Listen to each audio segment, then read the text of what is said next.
వీళ్ళు ఈ లేఖలో చెప్పిన ప్రకారము సెప్టెంబర్ 23లో మాకు ఆఖరిన పేమెంట్స్ వచ్చాయి. సెప్టెంబర్ 23 తర్వాత మాకు పేమెంట్స్ రాలేదు. ఈ రోజుటి వరకు అప్పటి నుంచి బకాయిలు వేసుకుంటే స్పెషాలిటీ హాస్పిటల్స్కు సంబంధించే 2500 కోట్ల రూపాయలు ప్రభుత్వం కట్టాల్సి ఉంది. ఇక ప్రైవేట్ హాస్పిటల్స్ అన్నీ కలుపుకుంటే 3000 కోట్ల రూపాయలకు పైగానే బకాయిలు ఉన్నాయి అని అంచనా.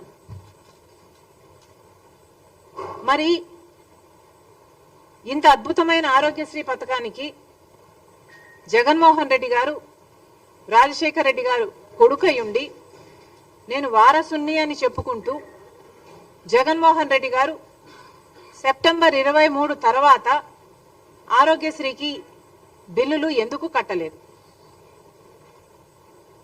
జగన్మోహన్ రెడ్డి గారు సమాధానం చెప్పాలి. అసలు రాజశేఖర్ రెడ్డి గారికి ఈ పథకం ఎంత ఇష్టమైన పథకమో జగన్మోహన్ రెడ్డి గారికి తెలియని విషయం కాదు. ఇది మా కుటుంబానికి పర్సనల్గా ఆరోగ్యశ్రీ ఇది డెవలప్ అవుతున్న సమయంలోనే ఇది రాజశేఖర్ రెడ్డి గారికి ఎంత ప్రియమైన పథకమో మా అందరికీ తెలిసిన విషయం. అలాంటిది జగన్మోహన్ రెడ్డి గారు సొంత కొడుకై ఉండి నేనే వారసుని అని చెప్పుకుంటున్నారు కదా.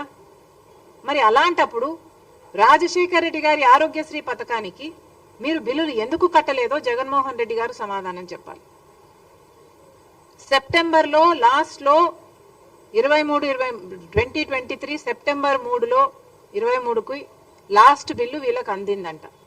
దాని తర్వాత మాకు డబ్బులు అందలేదు, మేము ఎలా నడుపుకోవాలి అని వీళ్ళు అడుగుతున్నారు. ఈ రోజుటికి దాదాపు 3000 కోట్ల రూపాయలు వీళ్లకు అప్పులున్నాయి.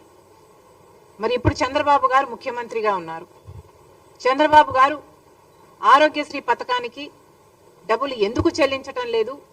ఈ అసోసియేషన్స్ వాళ్ళు మీ దగ్గరికి వచ్చి వాళ్ళ గోడు చెప్పుకొని ఆరోగ్యశ్రీ CEO దగ్గరికి వెళ్ళి మల్టిపుల్ టైమ్స్ మా గోడు చెప్పుకున్నా కూడా మమ్మల్ని అర్థం చేసుకున్న పాపాన పోలేదు. ఎన్నిసార్లు మా నివేదికలు ఇచ్చి మేము అలసిపోయాము. ఆ ప్రభుత్వానికి ఈ ప్రభుత్వానికి, రెండు ప్రభుత్వాలకి, అటు జగన్మోహన్ రెడ్డి గారి ప్రభుత్వానికి ఇటు చంద్రబాబు గారి ప్రభుత్వానికి ఇక మేము మా వల్ల కాదు అని వాళ్ళు ఈరోజు అల్టిమేటం ఇవ్వడం జరిగింది.